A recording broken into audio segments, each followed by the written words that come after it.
Senior Iranian health officials said the Greater Tehran area may face a coronavirus resurgence after many residents floated advisors to stay home, crowding streets and causing traffic jams across the city as the country's New Year holidays ended on Saturday. Iran, the country worst hit by the epidemic in the region, said earlier on Saturday that 158 more coronavirus patients had died in the past 24 hours, bringing the total death toll to 3,452. The total number of cases reached 55,743. Officials have repeatedly complained that many Iranians ignored appeals to stay at home and canceled travel plans for the New Year holidays that began on March 20th.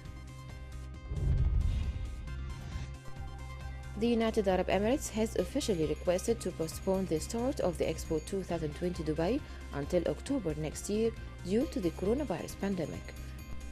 Following consultations with the BIE, participating countries and key stakeholders, the UAE has proposed 1st of October 2021 to 31st of March 2022 as the new opening dates of Expo 2020 Dubai. Expo is a major business and cultural event held every 5 years in cities around the world, selected by the BIE base in Paris. Saudi authorities announced a lockdown and a partial curfew in 7 neighborhoods of Jeddah starting on Saturday as part of measures to contain the coronavirus outbreak. Saudi Arabia has reported 2,179 cases of confirmed infections up until Saturday and 29 deaths. The Interior Ministry said residents in the 7 Jeddah neighborhoods could only go out for grocery shopping and medical care between 6 a.m. and 3 p.m., and movement in and out of the areas will be restricted. Egyptian President Abdel Fattah el-Sisi on Saturday postponed the launch of mega projects including the Grand Egyptian Museum and moving civil servants to a planned new capital city to 2021 from 2020 due to the coronavirus outbreak. The new museum had been due to open later this year, while the first group of civil servants was to be transferred to the government district in the new administrative capital in June. Sisi's government has said it wants to start running Egypt from the new city, the $58 billion project, 45 kilometers east of Cairo, as soon as the middle of 2020. Tunisia's parliament ceded some powers to the North African country's government for 2 months to help it handle the coronavirus crisis and the expected economic fallout. The decision, backed by all political parties, will allow Prime Minister Elias Fakhfakh's government to issue decrees, strike purchasing agreements, and seek finance without consulting Parliament. Tunisia has 495 confirmed cases of the coronavirus, including 18 deaths, and has imposed a national lockdown until April 19th to slow its spread. More than 1 million people have been reported infected by the novel coronavirus across the world. A total of 58,638 have died because of the pandemic, according to a Reuters tally. Infections have been reported in more than 200 countries and territories since the first cases were identified in China in December 2019. Healthcare systems are straining under the surge of patients and a paucity of medical equipment like ventilators as well as protective masks and gloves, giving rise to growing concerns about the exposure of hospital personnel. Head of Hamas movement in Gaza Strip, Yahya Sinwar, announced an initiative for a prisoner swap deal, unfolding new proposals. The Israeli security establishment showed interest over the matter.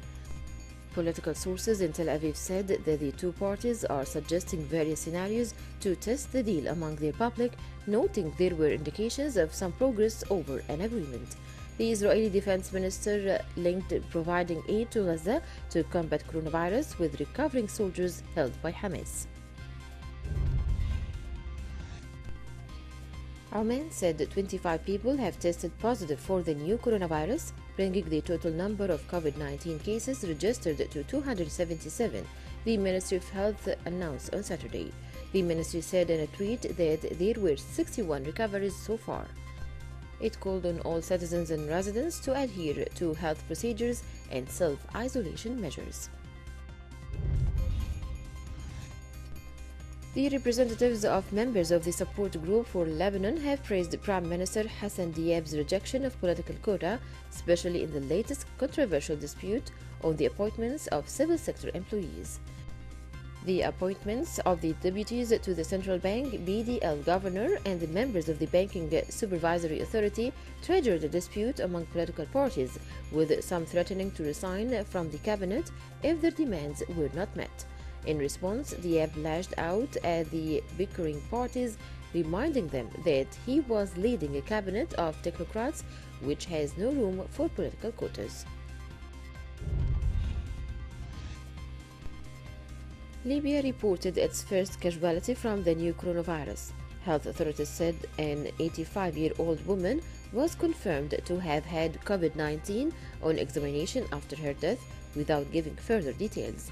The Tripoli-based Government of National Accord (GNA), which controls the west of the country, has officially recorded 10 cases of the virus in Libya. No cases have been declared in the south and east, which are largely under the control of a rival administration supported by the Libyan National Army commanded by Khalifa Haftar. With mosque closures across the world because of the coronavirus pandemic, one Palestinian imam and his family in the Gaza Strip held their weekly prayers at home on Friday. Saleh Shitaiwi, who is 24 years old, normally leads the weekly prayers in mosque close to his Gaza City home. But with mosques closed, the congregation this week comprised his parents, son, and other family members gathered in the living room. A local armed faction in Druze majority Suwaida province in southwestern Syria has accused Damascus and Moscow of negligence. Rijal al-Karama, men of dignity, condemned Damascus for deliberately creating a security vacuum in the city of Suwaida and lashed out at Moscow for not stopping an armed faction loyal to Russia in Dar'a from causing tension in southern Syria. Rijal al-Karama held Moscow responsible for the deadly incidents in the town of Karya in Suwaida's countryside. The Saudi Development and Reconstruction Program for Yemen has launched 2 new projects in Yemen's Socotra to implement vital development projects in the governorate. The first project aims to provide public transportation buses to raise the efficiency of the transportation sector to facilitate Yemenis' daily lives. The second project was launched in support of Socotra Airport to boost its safety measures by preparing an advanced fire truck operating with the latest technologies and complying with the recommendations of airport safety stated by the International Civil Aviation Organization. Tunisia's parliament ceded some powers to the North African country's government for 2 months to help it handle the coronavirus crisis and the expected economic fallout. The decision, backed by all political parties, will allow Prime Minister Ilyes Fakhfakh's government to issue decrees, strike purchasing agreements, and seek finance without consulting Parliament. Tunisia has 495 confirmed cases of the coronavirus, including 18 deaths, and has imposed a national lockdown until April 19th to slow its spread. Most of the 70 inmates who escaped from a prison in western Iran last month are now back in jail, Iranian authorities said on Saturday, even though about 100,000 prisoners have been granted temporary release due to the coronavirus epidemic.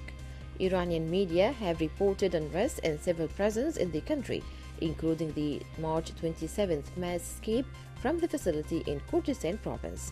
The judiciary's Mizadou Line website said some of the inmates had been captured by security forces while others returned on their own to the prison in the city of Saqiz.